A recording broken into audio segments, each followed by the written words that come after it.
Hey guys, what's going on? Welcome to another video and hope you guys are doing well. Today, in this video, we're going to be talking about tanking in Cataclysm. Now, the first thing to note in Cataclysm is that we're likely to be on the 4.3.4 patch, which is the Dragon Soul patch. And therefore, the tanks were actually balanced quite a lot in original Cataclysm, and we're going to be on a patch where it was expected you to have much higher secondary stats. So some of the tanks may seem weaker or stronger than intended, but that's actually because they are. Kata also introduces the Vengeance mechanic, which allows tanks to gain large amounts of attack power based on their damage taken. This allows tanks to be very competitive in terms of damage. Now, it is important to know this is actually pre-mitigated damage. So even like block tanks, things like that, it'll calculate your vengeance based on the hit before block and all that. It also introduces the mastery system, which sees a massive change for tanks. So there are 4 tanks in Kata, same as Wrath: Blood DK, Feral Druid, Prot Warrior, and Prot Paladin. They all have strengths and weaknesses, but there definitely is a power gap between them. So let's go through them. Blood DK, similar to Wrath, provides a sturdy tank if played well. Blood DK functions around the ability to heal up after damage and create large absorb shields with their mastery. Unlike Wrath, however, DK's AoE ability is actually not too bad. Still not the best, and other tanks do it similar and better with less effort, but it is completely viable as an AoE tank, and it isn't as horrible as the Wrath DK tank is. It also is just one of the best all-rounders now in Kata. You're going to see lots of Blood DKs. Now, in terms of balance, Blood DK wins that race. The amount of self-healing a good Blood DK can do if they use their Death Strike correctly and rotate through their cooldowns, of which they have crazy amounts. Their ability to handle both physical and magic damage means that they will be a tank you are likely to see holding the main tank role in every single raid. However, as an off tank, they don't actually gain much benefit and are probably one of the weaker off tanks of all 4. Now, Feral Druid. Feral Druid gains a major glow up from Wrath, where they are effectively just meat sacks to be hit and take punishment. Their threat in Wrath is atrocious, and you don't see many around. In Kata, with the addition of Mastery, Vengeance, and just a little bit of fine tuning, shall we say, they can create large and consistent absorbs against physical damage that make them exceptionally good at hard hitting bosses. Large health pool, lots of dodge, and physical absorb means that things like your patchwork fights, your chimerons of the first phase, etc., Feral Druid's going to be very good. Now, their threat's nothing to be sniffed at and have one of the simplest AoE rotations while still being very effective and capable of outputting a lot of damage. Feral's a weird tank in the meta. In terms of main tank, they have the odd fight where they are amazing, but aside from that, they are rarely better than Blood DKs in terms of being a kind of tanky absorb kind of role. On the fights where block is preferable, Druid's inability to block means they are likely to take the most damage of all 4 tanks. Druids do create one of the best off tanks in Kata, though.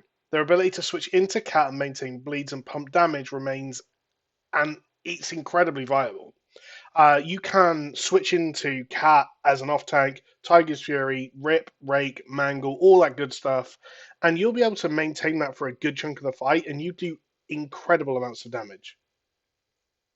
For super high raid damage comps, Feral's likely going to be your go-to off tank. Now, Prot Warrior is probably the least popular tank in Kata, and there's a good amount of reasoning for that. They are a block tank, which, due to the patch, means that they aren't able to reach unhittable, they aren't able to hit absurd levels of mitigation until later on into the expansion. So early on, they're going to take silly amounts of damage and be arguably the weakest tank of all. Inside their cooldown windows, they can be quite good, but they're not able to keep them up permanently, and they don't have anything to fall back on. In terms of toolkit, Prot Warrior does bring it all. Simple AoE, Thunderclap spreading with Rend spreading with Thunderclap, decent single target damage with huge shield slams, Sunders with Devastate, multiple stuns, Demo Roar, AoE taunts, Enrage regen. Like, they bring a lot, but they just don't quite bring that survivability early. Early in the expansion, as I said, you're not likely to see a Prot Warrior main tank. However, they could absolutely be brought as an off tank. Vigilance provides not only a taunt reset if placed on the other tank, but the warrior will generate vengeance based on the other tank's damage taken, meaning they can actually output some decent damage. They'll have a vengeance built up for when they switch tanks. They can actually be quite a good off tank if played well. And obviously, when you're using them as an off tank, you'll pretty much always be tanking with a cooldown up, which mitigates some of the problems. Prot Paladin again suffers with the same thing of, as Prot Warrior in terms of being on patch 4.3.4. However, do come on board a little earlier than Warriors. Earlier to mid Firelands, Prot Paladins will start seeing enough mastery to have a reasonable amount of block and become more and more viable as main tanks. As the expansion progresses, I expect to see Prot Paladins become a real competitor to Blood DK as main tank. Their toolkit and utility is just huge. Simple AoE and the ability to use Word of Glory to heal himself or others. There is actually a Word of Glory build, which you pretty much use it on cooldown. Raid cooldowns with Divine Guardian, which is effectively Divine Sacrifice from Wrath. They do bring a lot, and it's a shame that they're just so weak early. Otherwise, you'd likely see the same kind of Prot Paladin Blood DK main tank as we do in Wrath. Prot Paladin is a tank I expect to scale the best in Kata, and having a good Prot Paladin in your raid comp early will not be a bad thing. During tier 11, I expect you will absolutely want a Blood DK. My plan is to have a Rep Paladin with a Prot off spec, at least for the first tier. There are still some fights that favour a block tank, and being able to pull a Prot Pally into a raid comp will be very, very useful. So let's summarise briefly. As a main tank, I expect Blood DK to be king for most, if not all, of the expansion, with Prot Paladin being exceptionally well later on. As an off tank, I expect Feral to be particularly popular, with Prot Warrior being viable but less popular. In hardcore 10-man and most 25-man raid teams, I would expect the tanking structure to look something like this, where main tank is a Blood DK, regular off tank is a Feral, and the backup block tank is a Ret with a Prot off spec. So this is all I've got for tanks. Let me know what you guys think.